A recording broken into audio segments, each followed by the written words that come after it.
ici, on est en plein cœur du Languedoc, on est plus exactement à Puisserguier, à côté de Saint-Chinian. Et le château Petit Béret a cette particularité qui est d'être en Occitanie. Petit Béret, c'est le fruit de 7 années de recherche et développement avec l'INRA et le CTCPA. Et c'est à la fois une approche innovante de la vinification, de la viticulture, mais aussi une approche innovante de la brasserie et de la distillerie pour proposer des boissons qui soient sans alcool, mais surtout saines, avec absolument pas de produits chimiques à l'intérieur, des produits qui sont 100% naturels et une volonté de pouvoir proposer une alternative saine aux consommateurs. Alors au tout début, quand on a lancé le projet, les gens du monde de la restauration, les sommeliers me prenaient pour un fou en me disant mais il n'y a pas du tout de marché, nous on est là pour le monde du vin, mais ils ne comprenaient pas, ils ne se mettaient pas dans la position d'une personne qui n'y a pas droit. Et que ce soit pour des raisons temporaires lorsqu'on est enceinte, lorsqu'on a un traitement médical, lorsque de manière durable on est asthmatique, on a des problèmes de soufre, lorsqu'on est diabétique, lorsqu'on a une religion qui nous interdit l'alcool. Et aujourd'hui, il faut apporter une alternative à la fois pour le côté financier forcément du restaurant et ses marges potentielles, mais aussi pour un côté sanitaire, plaisir et responsabilité aussi au volant.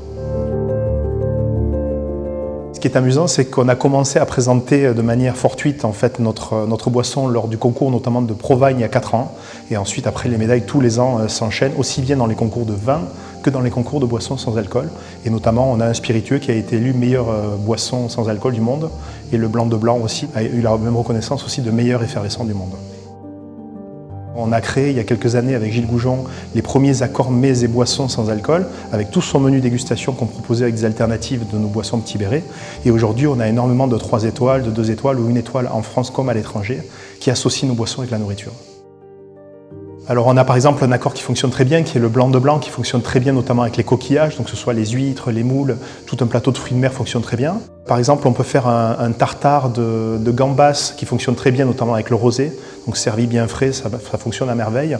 Et on aura aussi par exemple des côtes d'agneau qu'on peut servir avec le Cabernet Sauvignon, où on a vraiment le même ressenti que ce qu'on pourrait ressentir avec un vin à forte structure tannique, donc on a les mêmes similarités que lorsqu'on déguste.